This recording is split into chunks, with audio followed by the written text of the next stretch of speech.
With this video today, you're here to optimize your creative process. Let's get it. Yeah. I'm inspired. I'm inspired. Hey, what's happening? It's Sumed from Flow Zone Academy, Flow State Specialist. I hope you feel better and perform better. How's it going today? Today, I was just recording a track and it's gonna come out soon. It's with my good friend Obvious. He's a very well-known spiritual rapper, and together we're about to change the game with this song called Ascension. And super excited for that. It's gonna be a banger, like, honestly. And today I was rewriting my verse, and I just wanted to share with you my process of what I went through to actually, go through that verse and write it. The first few times it didn't seem aligned towards the beat. So the first thing you want to do when you're starting your creative process is give yourself an intention. Okay, when you're sitting down to write, when you're hearing it from different perspectives, and you want to give yourself a pressure on and a pressure off. Okay, a lot of artists don't do this. They're in the studio just working on it, grinding until they get it perfect. You don't always have to get it perfect. You have to understand that there's a certain vibration, a certain frequency that you got to tap into.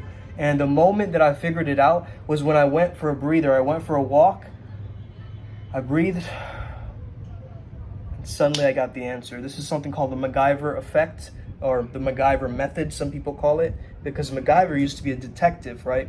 And used to go for these walks, used to write down his problem and just like walk away and like eat some pie or walk his dog or whatever, and used to get ideas for how to solve the mystery. He was a detective, right?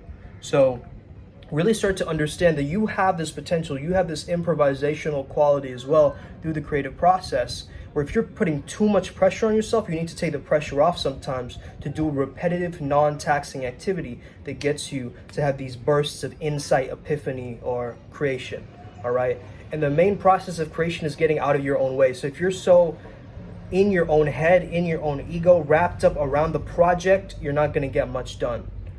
If you're free, if you let go, if you meditate, if you vibrate at a high frequency, all of that stuff comes second nature to you. So what I did is I sat with myself, I had some lunch, I let it digest, I went for a little reflection. I just looked out on my balcony, and suddenly just thinking of these lyrics and letting them ruminate.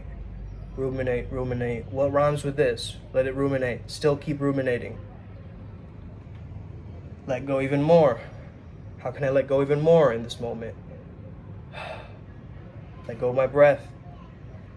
Ease my belly. Lower my shoulders. There, you've got it. Suddenly, you've got it. From source, from the divine, whatever you want to call it. It happens. You know it happens because you've been there a lot of countless times. Let me know in the comments if this happens to you in your creative process, where you don't add a lot of pressure, and you don't add a lot of pressure, and you take your foot off the brake and the accelerator, and you just allow it all to freeze for a moment. But in that freeze process, it's a detour, right? It's almost like you're taking a little bit of that reserve of energy and you're bringing it back into that creative process. So I hope you enjoyed this video. I hope you got some benefit from it. Have an incredible day. May the flow be with you and stay legendary. See you guys next time. Boom.